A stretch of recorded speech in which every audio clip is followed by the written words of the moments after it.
오늘은 예수님 오심을 기다리는 대강절 두 번째 주일입니다. 오늘 말씀은 주님을 기다리는 사람은 반드시 깨어서 기름을 준비해야 된다.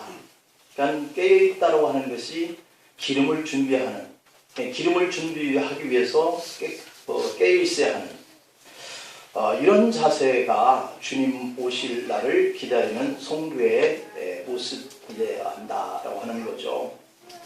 우리 신앙인들의 선배들의 모습은 늘 이런 이야기를 했습니다. 우리 주님이 언제 강림하실까? 언제 오실까? 아마도 비 오는 날 수요일 저녁 예배 시간에 오시지 않겠나 하는 이야기를 이렇게 많이들 해오셨어요. 저도 가끔 우스갯소리로 이 말을 인용하곤 하면서 이야기를 한 때가 있었는데, 그런데 이 말이 어찌 보면 진짜일는지도 모르겠다 하는 생각이 드는 겁니다.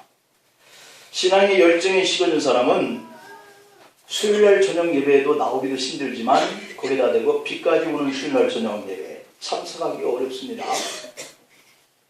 쉽게 말하면 비 오는 날 수요일 저녁 예배는 주님의 오심을 준비하는 그런 깨어있는 기름을 준비하고 힘쓰는 이런 성도들만이 참석할 수 있다 하는 말이기도 합니다.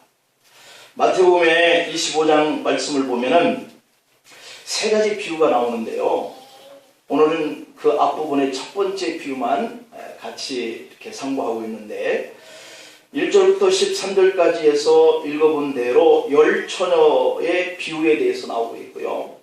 그 다음에 14절부터 30절까지에는 달란트 비유가 나오고 있고, 그리고 31절부터 46절에는 최후의 심판의 비유가 나오고 있습니다. 그런데 이 세 가지 비유가 예수님의 오심에 대한 초점을 맞추고 있는 것이 공통점이다 라고 하는 거예요. 이 세 가지 비유를 다 말씀하실 때 주님이 오시는 것에 대해서 초점을 맞춘 비유라는 것이죠. 첫 번째 비유에서는 신랑의 오심을 말씀하고 있는데요. 오늘 본문 10절을 보면은 그들이 사러 가는 사이에 신랑이 오므로 준비하였던 자들은 함께 혼인잔치에 들어갔다 라고 이렇게 말씀하고 있어요. 우리도 주님이 언제 오실는지 알 수 없지만 깨어서 준비하는 그 기름 준비, 이것을 통해서 언제든지 주님이 오실 때 들어와라 그러면 들어갈 수 있어야 할 줄 믿습니다. 둘째 비유에서는 달란트 비유인데 주님의 주인의 오심으로 비유를 하고 있어요. 첫 번째 비유는 신랑이 오고, 두 번째 비유는 멀리 갔다가 주인이 오시는, 이것을 통해서 종들이 심판을 받는 비유죠. 마태복음 25장 19절에 보면 오랜 후에 그 종들의 주인이 돌아와 그들과 결산할세 라고 이렇게 기록되어 있어요. 그래서 그 초점을 주인이 돌아오는 것에 초점을 맞추는데, 이 주인은 예수님을 가리키죠. 세 번째 비유는 최후의 심판, 인자의 오심에 대한 비유인데요. 마태복음 25장의 31절을 보면 인자가 자기 영광으로 모든 천사와 함께 올 때에 자기 영광의 보좌에 앉으리니, 누가요? 깨어서 기름 준비하는 사람들이 그렇게 앉을 수 있다.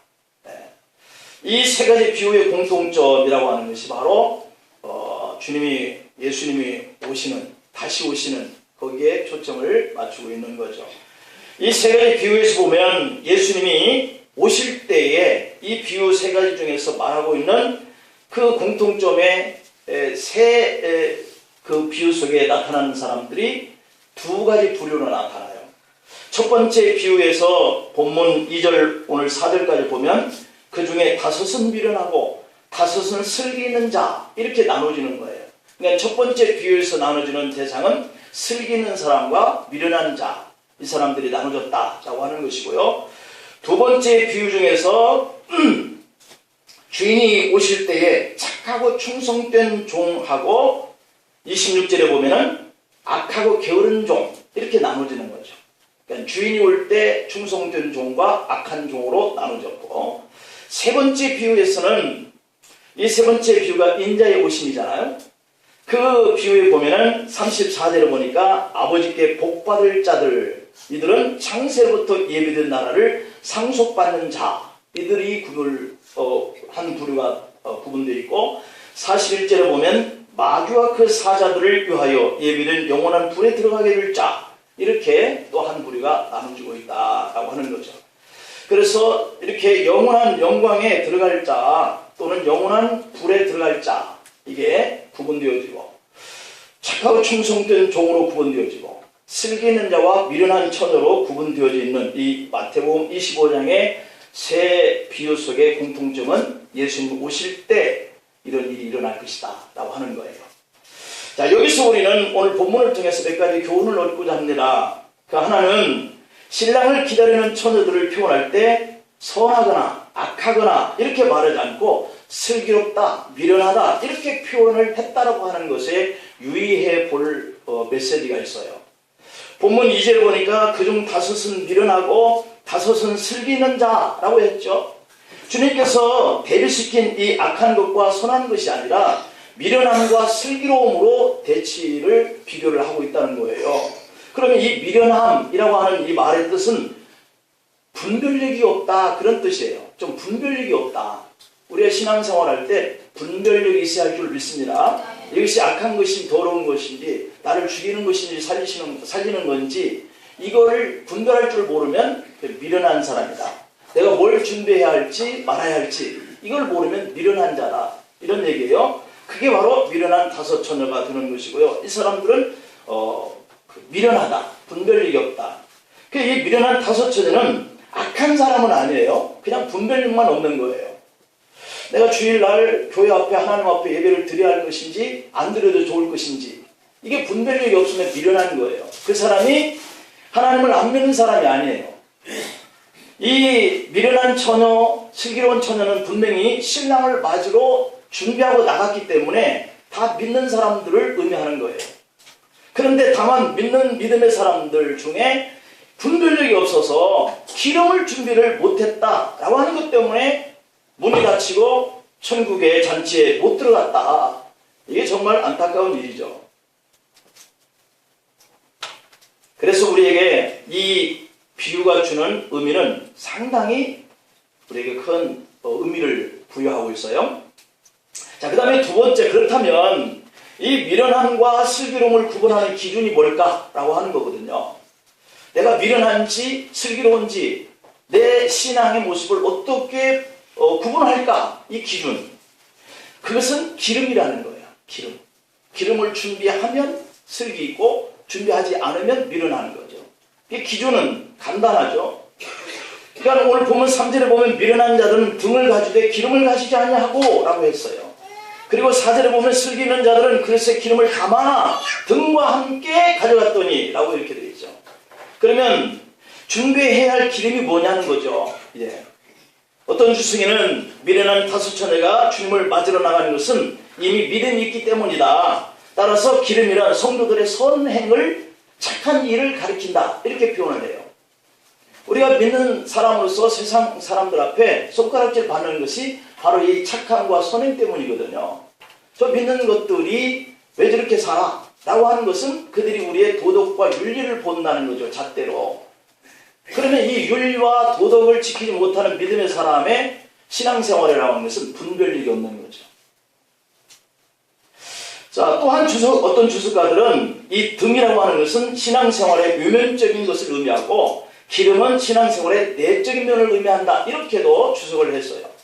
다시 말하면 기름은 하나님과의 은밀한 교제를 통하여서 얻어지는 이런 내적인 풍성함이다, 이런 얘기죠. 그러니까 구체적으로 말하면 등이라고 하는 것은 겉으로 드러난 교회 활동을 의미한다면 이 교회 활동이라는 게 뻔하잖아요. 교회 와서 봉사활동하고 구제활동하고 전도생활하고 뭐 이런 것들 등등, 그런 것들을 말한다면 이 기름이라는 것은 내적인 생활이라고 그랬잖아요. 그렇기 때문에 이것은 하나님과 나와의 관계인데 말씀 묵상 생활을 하는지 기도 생활을 하는지 그러면서 내 신앙을 좀 더 말씀 앞에 순종하는 이 삶을 다지기 위해서 하나님과의 나와의 인격적인 교제가 이루어져가고 있는 삶이 되는지, 이걸 바로 기름이라고 그러는 거예요. 내가 겉으로 볼 때는 교회 다니니까 신앙이다 그러는데 내 내적으로는 하나님과 교제가 전혀 안 돼 있는 이러한 사람은 분별력이 없는 미련한 다섯 처녀와 같다, 이런 얘기라는 거죠. 자, 그럼 세 번째, 그렇다면 이 미련한 다섯 처녀는 왜 기름 준비를 하지 않았을까라고 하는 거예요. 우리를 조명해 볼 수 있는 거죠. 하나는 아무리 기다려도 신랑이 오지 않기 때문에 안 온다고 생각했다라고 하는 것이에요. 그렇지 않겠어요? 우리가 뭐 늑대 소년도 늑대 뭐 온다 그러니까 두 번째까지는 그 소년을 구하기 위해서 막 양을 이렇게 지키기 위해서 쫓아왔다 그러잖아요.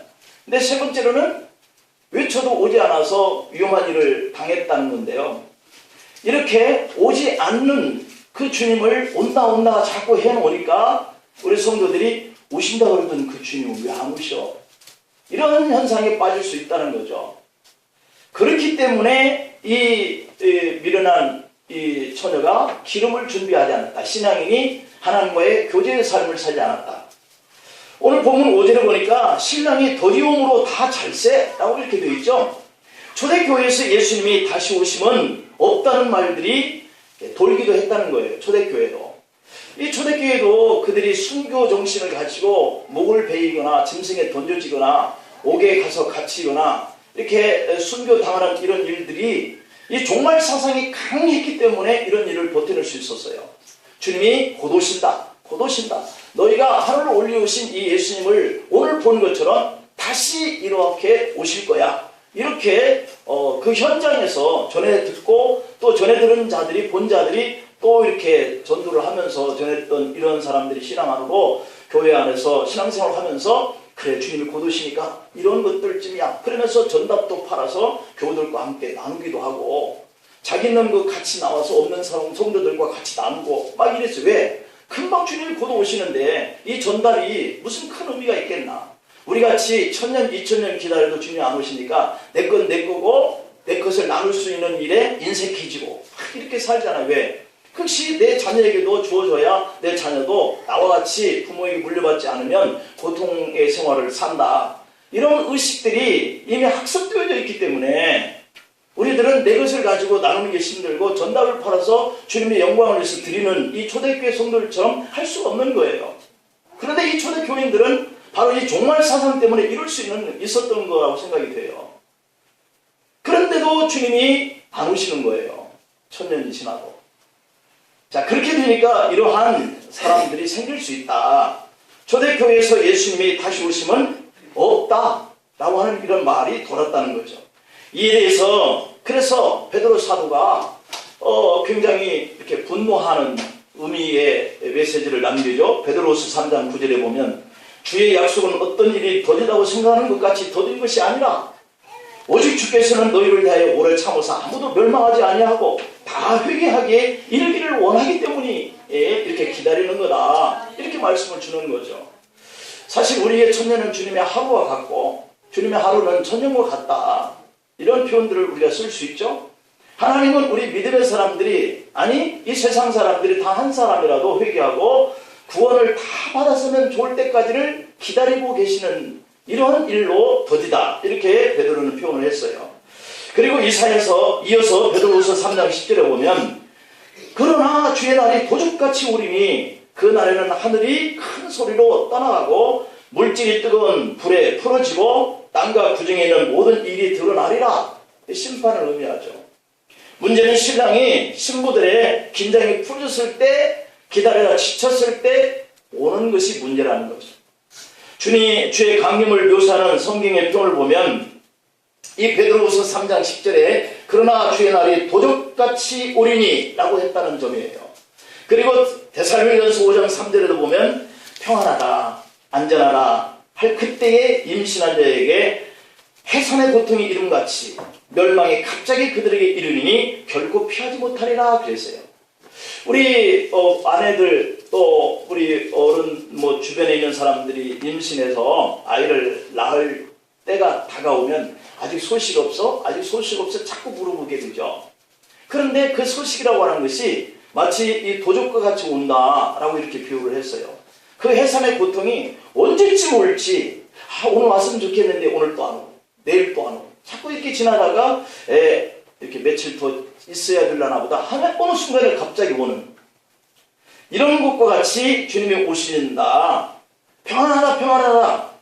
이 부자가 금년 농사가 대풍이 들어서 창고가 적은 것을 염려하면서 헐고 더 크게 짓고 그 창고에 금년 풍년 농사진 거를 다 채우고 나더니 야, 이제는 내가 먹고 마시고 누려야 되겠다 이랬다는 거 아니에요. 그게 평안하다 안전하다 이렇게 할 때 주님이 오늘 밤 네 영혼을 취해 가겠다 이렇게 얘기하시죠.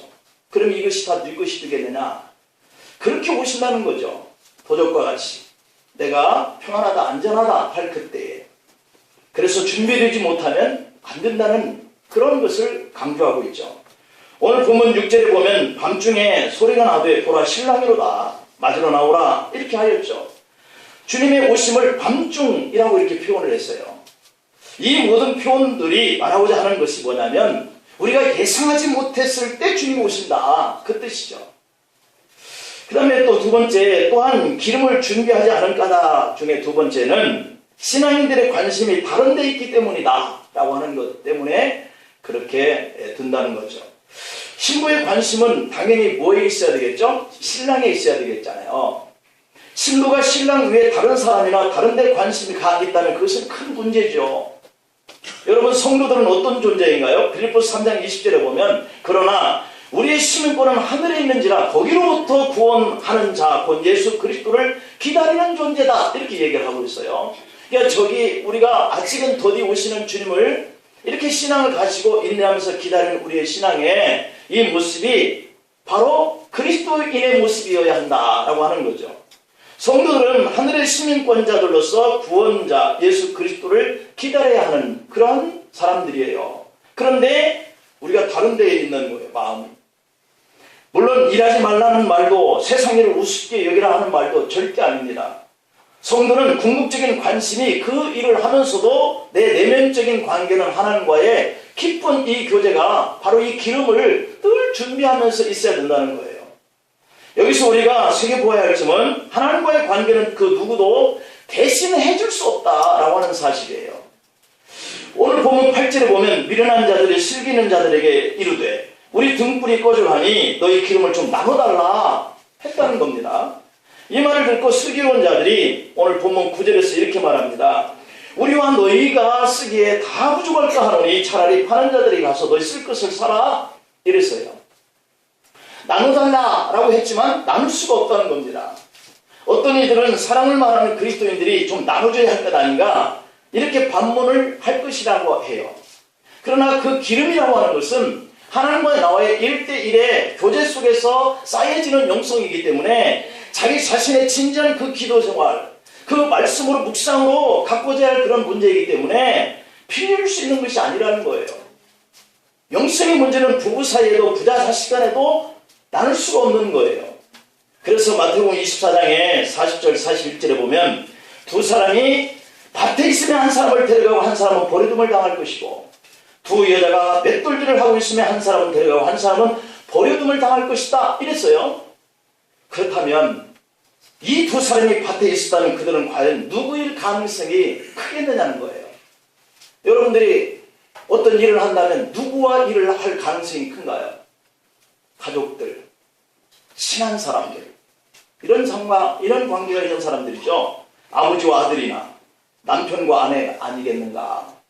또 아니면 한 형제간이나 자매간이 아니겠는가? 그런데 한 사람은 데려감을 당하고 한 사람은 버리둠을 당했다? 라고 하는 것 아닙니까?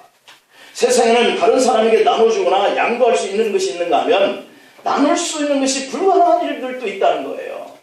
세상에 다른 사람들에게 줄 수 없는 것, 이런 것들이 바로 이런 영성의 문제인 거죠. 예를 들어 형제가 가진 재산은 나눠줄 수 있잖아요. 요즘에는 다 자기 살기 힘드니까 나눠주기도 힘들지만 우리가 옛날에 도덕생활에 밤새껏 형제가 낯가리를 이리 옮기고 저리 옮기고 하던 그런 의형제들, 이런 얘기들이 참 옛날 얘기가 되었지만 그러나 어려움을 보고 착한 형제, 의로운 형제들은 재산 나눠줄 수 있어요.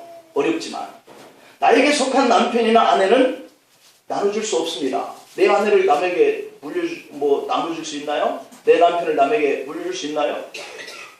없습니다. 사람의 구원은 이렇게 지극히 개인적인 문제인 거예요. 어느 누구도 우리의 출생과 죽음을 대신할 수 없듯이 우리의 믿음과 구원의 역사도 아무도 대신할 수 없다는 거죠. 에스겔서 18장 20절에 보면 범죄하는 그 영혼은 죽을지라, 범죄하는 그 영혼은 죽을지라, 아들은 아버지의 죄악을 감당하지 아니할 것이요 라고 됐어요. 아버지는 아들의 죄악을 감당하지 아니하리니 의인의 공의도 자기에게로 돌아가고 악인의 악도 자기에게로 돌아가라 고 이렇게 분명히 개인적인 구원, 개인적인 심판을 말씀하고 있어요. 그 다음에 다섯 번째로는 그러면 중요한 것은 뭐냐? 미련한 자들과 슬기 있는 자들은 모두가 교회 공동체라는 사실입니다. 이 미련한 처녀들도 슬기로운 처녀들도 다 우리 이루는 교회 안에 또 세계 모든 교회의 한 그 공동체의 일원이라는 사실이에요. 그래서 그들도 함께 신랑을 맞으러 나갔던 것입니다. 그들이 신랑을 주님이라고 부를 정도로 익숙해 있었다는 점이에요. 오늘 보면 실제로 보면 그 후에 남은 처녀들이 와서 이르되 주여 주여 우리에게도 열어주소서 라고 했어요. 그들은 분명히 교회 바깥에 있었던 사람들이 아니었다는 거죠. 슬기로운 처녀들과 신앙생활을 같이 해왔던 분들이에요. 여러분, 대강제를 맞이하면서 이런 생각을 해볼 수 있습니다. 만일 우리가 신앙생활을 하고 애를 써왔는데 주님을 슬기롭게 기다리지 못해서 이런 경우를 당한다면 어찌 될 것인가? 한 번쯤 성탄 맞이하는 그 성탄절기까지를 우리가 대강절기라고 그러는데 우리 한번 생각해 봐야 할 문제예요. 벵겔 주석가는 신앙생활에 네 부류의 교인이 있다 이렇게 얘기를 하는데, 첫째는 하늘나라에 충분히 들어갈 수 있는 성도가 있다. 두 번째로는 난파선 선원처럼 가까스로 해변에 닿듯이 구원받는 성도도 있다. 세 번째, 기다림에 지쳐서 포기하고 제갈길로 간 교인이 있다.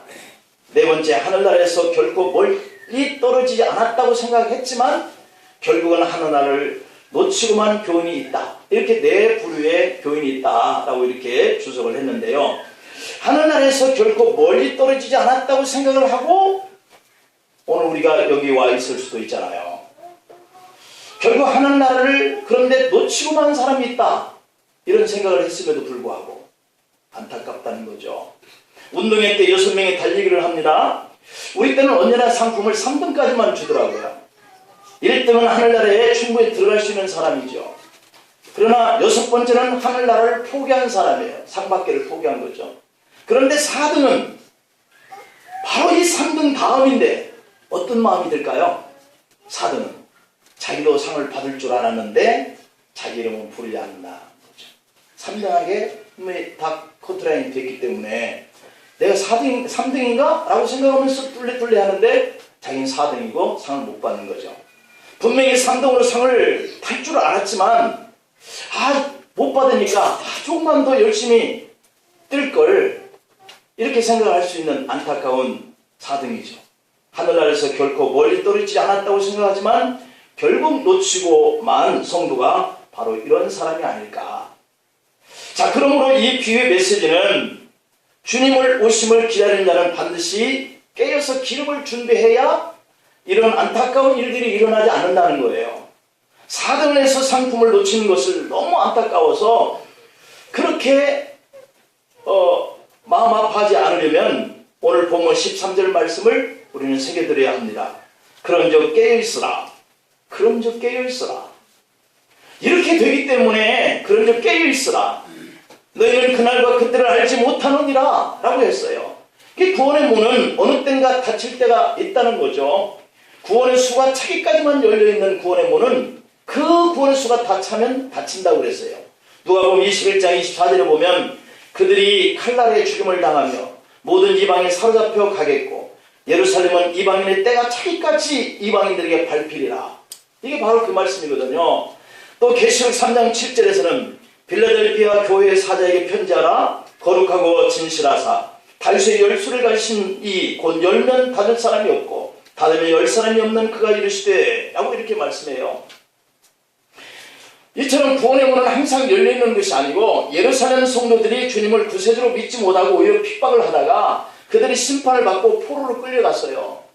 그 포로로 끌려간 그 수만큼이 부족하니까 구원의 수에 이방인에게 그 기회의 문이 열려서 들어가게 되었다는 거예요. 그래서 지금 이방인들이 세계 각곳에 퍼져 있는 이방인들이 예수님을 영접하고 그 구원의 수에 지금 자꾸 들어가고 있거든요. 이스라엘이 흩어져 있는 사람들은 아직도 다 귀환하지 못한 상태에 있어요. 어느 땐가는 이 이방인들에게 기회가 주어진 이 구원의 문이 닫힐 때 그 기회가 끝날 때가 온다는 거죠. 그러므로 회개의 기회가 마냥 언제까지 제공되는 것은 아니라는 거예요. 모든 사람에게 구원의 기회를 주지만 그렇다고 무작정 구원의 문을 열어놓는 것은 아니라는 말씀이에요. 하나님은 하나님이 정하신 때가 되면 구원의 문을 닫는다는 거예요. 그러므로 지금이야말로 구원을 받아야 할 기회인 줄 믿습니다. 여러분 부부에게, 남편에게, 자녀들에게, 아내에게 지금의 기회의 때에 같이 예수님을 믿자라고 할 수 있기를 축복합니다. 고린도후서 6장 2절에 보면 보라 지금은 은혜 받을 만한 때요 보라 지금은 구원의 날이로다 그랬어요. 기회의 시간이죠. 이사야서 55장 6절에 보면 너희는 여호와를 만날 만한 때에 찾으라 가까이 계실 때 그를 부르라. 지금 주님은 가까이 계시는 거예요. 내가 지난해는 아무리 구원의 문을 열어달라고 해도 더 이상 구원의 문은 열리지 않는다 라고 그랬어요. 오늘 본문 11절 12절에 보니까 그 후에 남은 처녀들이 와서 이르되 주여 주여 우리에게 열어주소서 대답하여 이르되 진실로 너희에게 이르노니 내가 너희를 알지 못하노라 하였느니라고 그랬어요. 이것은 마치 하나님이 노아 당시의 사람들에게 120년 동안의 노아의 방주 안에 들어가서 마지막 심판의 때를 피할 수 있는 기회를 주었지만 그 많은 사람들이 노아가 방주를 만들 때 협력하지 않았고 그 말을 우습게 여기는 거죠. 그랬더니 노아가 방주로 들어간 후에 그 방주의 문을 친히 주님께서 열어주시고 닫았다 그랬어요. 창세기 7장 16절에 보면 들어가는 것들은 모든 것이 암수라 하나님이 그에게 명령하신 대로 들어가매 여호와께서 그를 들여보내시고 문을 닫으시니라 이렇게 되어 있고 구원의 문이 이렇다는 거예요. 열어놓고 기회를 주고 그 안에 들어온 사람들은 들어올 것이고 문이 닫히면 더 이상 열어주세요 해도 하나님이 한번 닫은 문은 열지 않는다라고 하는 거죠. 그렇습니다. 구원의 문은 내가 열고 닫을 수 있는 것이 아니에요. 오늘의 말씀의 결론입니다. 본문 10절에 보면 그들이 사러 간 사이에 신랑용으로 준비하였던 자들은 함께 혼인잔치에 들어가고 문은 닫힌지라. 아멘. 이 말씀에 보면 준비했던 자들은 함께 혼인잔치에 들어가고 문은 닫혔다는 거예요. 얼마나 아름다운 결말입니까? 우리의 결말도 이렇게 되기를 간절히 소망합니다. 기름을 준비했던 자들은 모두 함께 혼인잔치에 들어갔다. 우리도 모두 함께 주님을 맞을 기름 준비 잘해서 이런 결말을 볼 수 있도록 믿음으로 깨어 있기를 축원합니다. 기도하십니다.